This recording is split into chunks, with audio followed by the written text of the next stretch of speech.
mempelajari gaya. Gaya. Kemudian jadi biar kalian juga paham. Jadi gaya itu pasti kalian temui sehari-hari dan ada manfaatnya. Seperti tadi kalau tidak punya tenaga, ketika kalian membawa tas, bisa buat tidak kalian bawa tas? Tidak. Jadi di situ ada gaya yang terjadi. Oleh karena itu, itulah yang kalian pelajari hari ini. Jadi manfaatnya nanti, manfaatnya akan kita bahas selanjutnya. Tepuk 1. Yes. Tepuk 2. Oke. Tepuk 3. Semangat. Tepuk 4. Konsentrasi. Tepuk 5. Siap belajar. Nah, sudah bilang siap belajar, berarti tidak boleh ada yang main-main. Semua harus fokus. Konsentrasi. Siapa yang berani maju satu orang? Coba Tata, maju. Coba tarik mejanya, Fatir. Coba. Yang lain perhatikan. Tata sudah melakukan kegiatan apa? Gaya. Dia lagi apa? Menarik meja. Dia menarik meja. Setelah Tata menarik meja, mejanya berpindah tempat apa tidak? Berpindah tempat. Jadi ketika Tata menarik meja, mejanya berpindah tempat. Hal itu bisa terjadi karena adanya gaya. Coba Tata dipindahkan lagi kembali ke posisi semula. Nah, sekarang ya boleh duduk Tata. Sekarang yang dilakukan oleh Tata yang kegiatan kedua tadi di apa? Apa? Dorong meja. Sama tidak? Kalau menarik dan mendorong meja? Tidak. Katanya tidak sama, tetapi apanya yang sama? Berpindah tempat gerakannya dan juga yang pasti membutuhkan tenaga. Jadi sekarang Bu Guru akan menayangkan sebuah video dan Bu Guru harap semua murid kelas 4 memperhatikan videonya yang fokus. Tepuk konsentrasi. Aku konsentrasi karena aku ingin tahu. Guruku berbicara, aku yang mendengarkan. Siap. Perhatikan sekarang ini, didengarkan, dibuka telinganya lebar-lebar, matanya juga dibuka. Sekarang kalian tugasnya menonton video, diperhatikan videonya. Balik lagi di channel Pocoklas. Hari ini kita akan belajar tentang macam-macam gaya. 2 orang anak dengan ayunan dan 2 anak laki-laki dengan bolanya. Contoh gaya otot. Gaya yang kedua adalah gaya gravitasi, adalah gaya listrik. Gaya listrik dialami oleh objek bermuatan. Sekian untuk pembelajaran hari ini. Sampai jumpa dan terima kasih. Dari video pembelajaran tersebut, apa yang diajarkan tentang gaya? Gaya yang bagaimana? Macam-macam. Macam-macam gaya. Ingat tadi ada berapa banyak gaya? Coba. Yang pertama siapa yang mau? Coba kasih. Gaya otot. Oh, coba Des. Gaya gesek.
Setelah kalian menjawab berdiskusi tugas yang Guru berikan, maka perwakilan semua kelompok, semuanya anggota kelompoknya maju ke depan untuk mempresentasikan hasil diskusinya.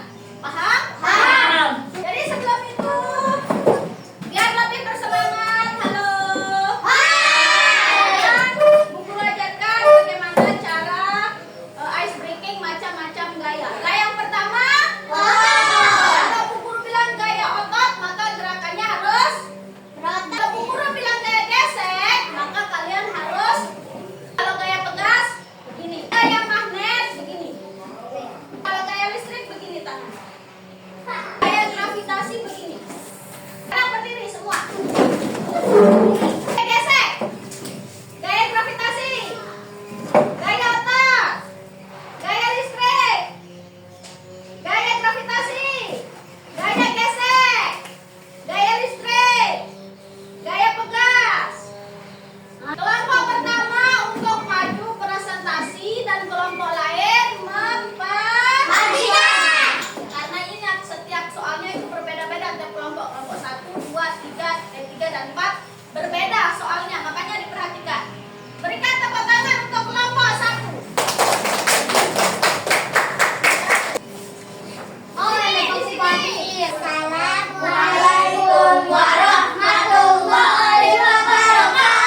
Tulis. Ya, tulis.